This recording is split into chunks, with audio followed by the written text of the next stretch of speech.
شروع اللہ کے نام سے جو سب پر مہربان ہے، بہت مہربان ہے۔ تمام تر تعریف اس اللہ کی ہے جس کی صفت یہ ہے کہ آسمانوں اور زمین میں جو کچھ ہے سب اسی کا ہے،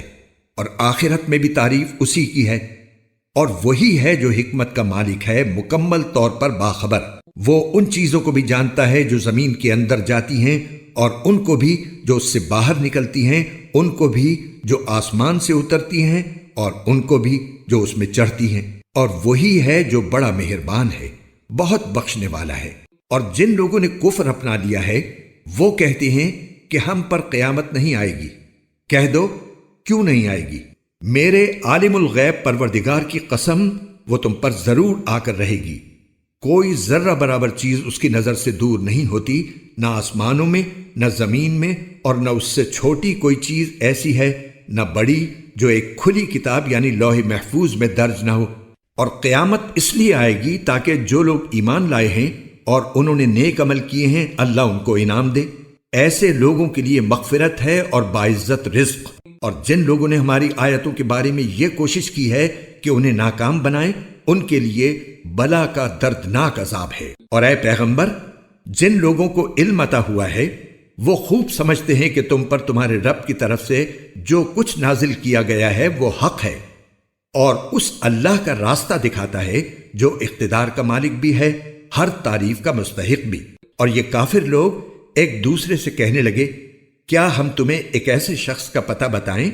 جو تمہیں یہ خبر دیتا ہے کہ جب تم مر کر بالکل ریزہ ریزہ ہو چکے ہوئے اس وقت تم ایک نئے جنم میں آؤ گے؟ پتہ نہیں اس شخص نے اللہ پر جھوٹ باندھا ہے یا اسے کسی طرح کا جنون لاحق ہے۔ نہیں، بلکہ حقیقت یہ ہے کہ جو لوگ آخرت پر ایمان نہیں رکھتے وہ خود عذاب میں اور پرلے درجے کی گمراہی میں مبتلا ہیں۔ بھلا کیا ان لوگوں نے اس آسمان و زمین کو نہیں دیکھا جو ان کے آگے بھی موجود ہیں اور ان کے پیچھے بھی؟ اگر ہم چاہیں تو ان کو زمین میں دھسا دیں یا آسمان کے کچھ ٹکڑے ان پر گرا دیں۔ حقیقت یہ ہے کہ اس میں ہر اس بندے کے لیے ایک نشانی ہے جو اللہ کی طرف رجوع کرنے والا ہو۔ اور واقعہ یہ ہے کہ ہم نے داؤد کو خاص اپنے پاس سے فضل عطا کیا تھا۔ اے پہاڑوں، تم بھی تسبیح میں ان کے ساتھ ہم آواز بن جاؤ، اور اے پرندوں تم بھی۔ اور ہم نے ان کے لیے لوہے کو نرم کر دیا تھا کہ پوری پوری زرہیں بناؤ اور کڑیاں جوڑنے میں توازن سے کام لو۔ اور تم سب لوگ نیک عمل کرو، تم جو عمل بھی کرتے ہو میں اسے دیکھ رہا ہوں۔ اور سلیمان کے لیے ہم نے ہوا کو تابع بنا دیا تھا،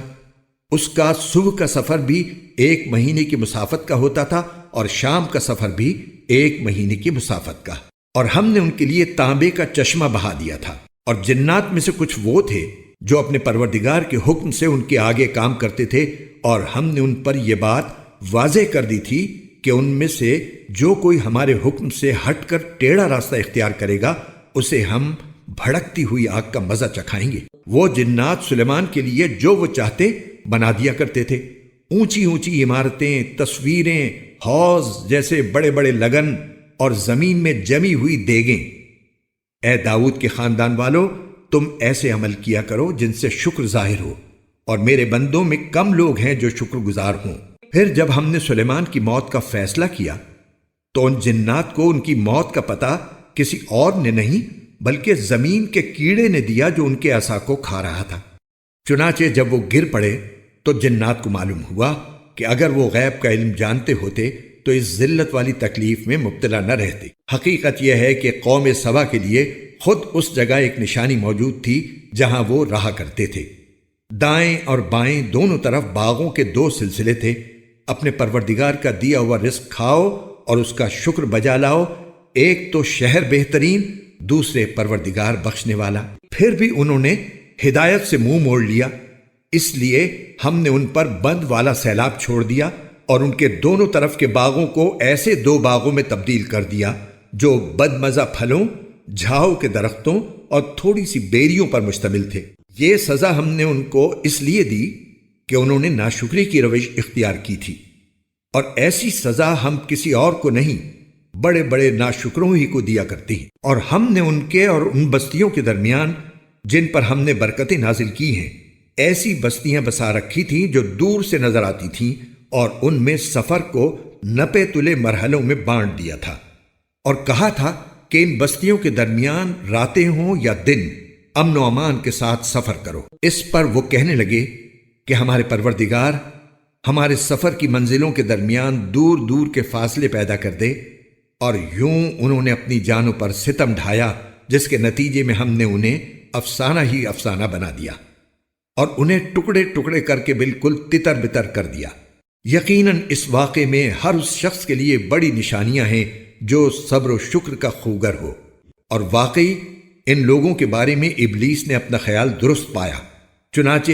یہ اسی کے پیچھے چل پڑے، سوائے اس گروہ کے جو مومن تھا، اور ابلیس کو ان پر کوئی تسلط نہیں تھا۔ البتہ ہم نے اس کو بہکانے کی صلاحیت اس لیے دی تھی کہ ہم یہ دیکھنا چاہتے تھے کہ کون ہے جو آخرت پر ایمان لاتا ہے اور کون ہے جو اس کے بارے میں شک میں پڑا ہوا ہے، اور تمہارا پروردگار ہر چیز پر نگراں ہے۔ اے پیغمبر، ان کافروں سے کہو کہ پکارو ان کو جنہیں تم نے خدا کا شریک مانا ہوا ہے، وہ آسمانوں اور زمین میں ذرہ برابر کسی چیز کے مالک نہیں ہیں، نہ ان کو آسمان و زمین کے معاملات میں اللہ کے ساتھ کوئی شرکت حاصل ہے، اور نہ ان میں سے کوئی اللہ کا مددگار ہے، اور اللہ کے سامنے کوئی سفارش کارآمد نہیں ہے سوائے اس شخص کے جس کے لیے خود اس نے سفارش کی اجازت دے دی ہو، یہاں تک کہ جب ان کے دلوں سے گھبراہٹ دور کر دی جاتی ہے تو وہ کہتے ہیں کہ تمہارے رب نے کیا فرمایا؟ وہ جواب دیتے ہیں کہ حق بات ارشاد فرمائی، اور وہی ہے جو بڑا عالی شان ہے۔ کہو کہ کون ہے جو تمہیں آسمانوں سے اور زمین سے رزق دیتا ہے؟ کہو وہ اللہ ہے، اور ہم ہوں یا تم یا تو ہدایت پر ہیں یا کھلی گمراہی میں مبتلا ہیں۔ کہو کہ ہم نے جو جرم کیا ہو اس کے بارے میں تم سے نہیں پوچھا جائے گا، اور تم جو عمل کرتے ہو اس کے بارے میں ہم سے سوال نہیں ہوگا۔ کہو کہ ہمارا پروردگار ہم سب کو جمع کرے گا، پھر ہمارے درمیان برحق فیصلہ کرے گا، اور وہی ہے جو خوب فیصلہ کرنے والا مکمل علم کا مالک ہے۔ کہو کہ ذرا مجھے دکھاؤ وہ کون ہیں جنہیں تم نے شریک بنا کر اللہ سے جوڑ رکھا ہے۔ ہرگز نہیں، اس کا کوئی شریک نہیں ہے، بلکہ وہ اللہ ہے جس کا اقتدار بھی کامل ہے، جس کی حکمت بھی کامل۔ اور اے پیغمبر، ہم نے تمہیں سارے ہی انسانوں کے لیے ایسا رسول بنا کر بھیجا ہے جو خوشخبری بھی سنائے اور خبردار بھی کرے، لیکن اکثر لوگ سمجھ نہیں رہے ہیں، اور تم سے کہتے ہیں کہ اگر تم سچے ہو تو یہ قیامت کا وعدہ کب پورا ہوگا؟ کہہ دو کہ تمہارے لیے ایک ایسے دن کی میعاد مقرر ہے جس سے تم گھڑی برابر نہ پیچھے ہٹ سکتے ہو نہ آگے جا سکتے ہو۔ اور جن لوگوں نے کفر اپنا لیا ہے وہ کہتے ہیں کہ ہم نہ تو اس قرآن پر کبھی ایمان لائیں گے اور نہ ان آسمانی کتابوں پر جو اس سے پہلے ہوئی ہیں۔ اور اگر تم اس وقت کا منظر دیکھو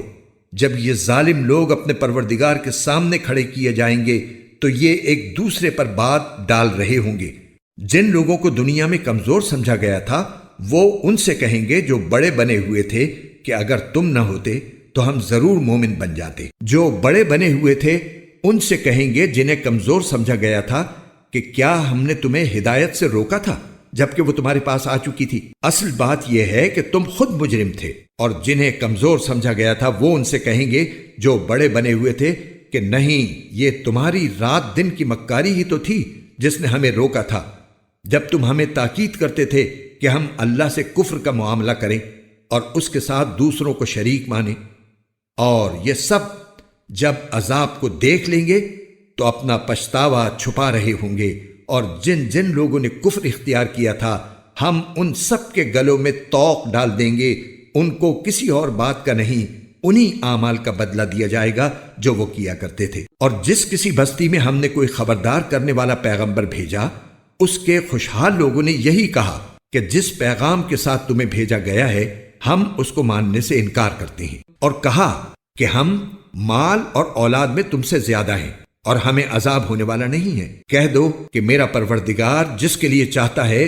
رزق کی فراوانی کر دیتا ہے اور جس کے لیے چاہتا ہے تنگی کر دیتا ہے، لیکن اکثر لوگ اس بات کو سمجھتے نہیں ہیں۔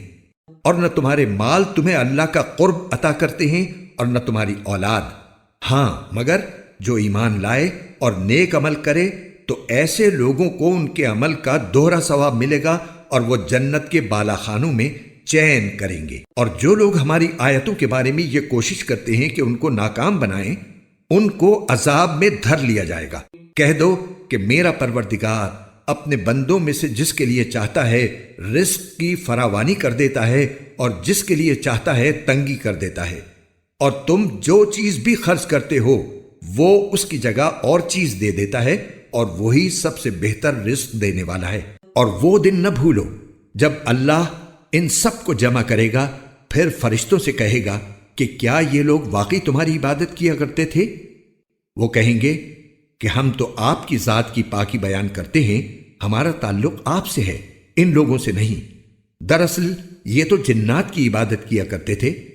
ان میں سے اکثر لوگ انہی کے معتقد تھے، لہٰذا آج تم میں سے کوئی نہ کسی کو کوئی فائدہ پہنچانے کا اختیار رکھتا ہے نہ نقصان پہنچانے کا۔ اور جن لوگوں نے ظلم کی روش اختیار کی تھی ان سے ہم کہیں گے کہ اس آگ کا مزہ چکھو جس کا تم انکار کیا کرتے تھے۔ اور جب ہماری آیتیں جو مکمل وضاحت کی حامل ہیں ان کو پڑھ کر سنائی جاتی ہیں تو یہ ہمارے پیغمبر کے بارے میں کہتی ہیں کہ کچھ نہیں، یہ شخص بس یہ چاہتا ہے کہ تم لوگوں کو ان معبودوں سے برگشتہ کر دے جنہیں تمہارے باپ دادے پوجتے آئے ہیں، اور کہتے ہیں کہ یہ قرآن کچھ بھی نہیں، ایک من گھڑت جھوٹ ہے۔ اور جب ان کافروں کے پاس حق کا پیغام آیا تو انہوں نے اس کے بارے میں یہ کہا کہ یہ تو ایک کھلے جادو کے سوا کچھ نہیں ہے، حالانکہ ہم نے انہیں پہلے نہ ایسی کتابیں دی تھیں جو یہ پڑھتے پڑھاتے ہوں، اور نہ اے پیغمبر تم سے پہلے ہم نے ان کے پاس کوئی خبردار کرنے والا نبی بھیجا تھا، اور ان سے پہلے لوگوں نے بھی پیغمبروں کو جھٹلایا تھا۔ اور یہ عرب کے مشرکین تو اس ساز و سامان کے 10ویں حصے کو بھی نہیں پہنچے ہیں جو ہم نے ان پہلے لوگوں کو دے رکھا تھا، پھر بھی انہوں نے میرے پیغمبر کو جھٹلایا، تو دیکھ لو کہ میری دی ہوئی سزا کیسی سخت تھی۔ اے پیغمبر ان سے کہو کہ میں تمہیں صرف ایک بات کی نصیحت کرتا ہوں، اور وہ یہ کہ تم چاہے دو دو مل کر اور چاہے اکیلے اکیلے اللہ کی خاطر اٹھ کھڑے ہو، پھر انصاف سے سوچو تو فوراً سمجھ میں آ جائے گا کہ تمہارے اس ساتھی یعنی محمد صلی اللہ علیہ وسلم میں جنون کی کوئی بات بھی تو نہیں ہے، وہ تو ایک سخت عذاب کے آنے سے پہلے تمہیں خبردار کر رہے ہیں۔ کہو میں نے اگر اس بات پر تم سے کوئی اجرت مانگی ہو تو وہ تمہاری ہے، میرا اجر تو اللہ کے سوا کسی کے ذمے نہیں ہے، اور وہ ہر چیز کا مشاہدہ کرنے والا ہے۔ کہہ دو کہ میرا پروردگار حق کو اوپر سے بھیج رہا ہے، وہ غیب کی ساری باتوں کو خوب جاننے والا ہے۔ کہہ دو کہ حق آ چکا ہے اور باطل میں نہ کچھ شروع کرنے کا دم ہے نہ دوبارہ کرنے کا۔ کہہ دو کہ اگر میں راستے سے بھٹکا ہوں تو میرے بھٹکنے کا نقصان مجھی کو ہوگا، اور اگر میں نے سیدھا راستہ پا لیا ہے تو یہ اس وحی کی بدولت ہے جو میرا رب مجھ پر نازل کر رہا ہے، وہ یقیناً سب کچھ سننے والا ہر ایک سے قریب ہے۔ اے پیغمبر تمہیں ان کی حالت عجیب نظر آئے گی اگر تم وہ منظر دیکھو جب یہ گھبرائے پھرتے ہوں گے اور بھاگ نکلنے کا کوئی راستہ نہیں ہوگا، اور انہیں قریب ہی سے پکڑ لیا جائے گا، اور اس وقت یہ کہیں گے کہ ہم اس پر ایمان لے آئے ہیں، حالانکہ اتنی دور جگہ سے ان کو کوئی چیز کیسے ہاتھ آ سکتی ہے جبکہ انہوں نے پہلے اس کا انکار کیا تھا، اور دور دور سے اٹکل پچو تیر پھینکا کرتے تھے۔ اور اس وقت یہ جس ایمان کی آرزو کریں گے اس کے اور ان کے درمیان ایک آڑ کر دی جائے گی، جیسا کہ ان جیسے جو لوگ ان سے پہلے ہوئے ہیں ان کے ساتھ بھی یہی معاملہ ہوگا۔ حقیقت یہ ہے کہ یہ سب ایسے شک میں پڑے ہوئے تھے جس نے انہیں دھوکے میں ڈال رکھا تھا۔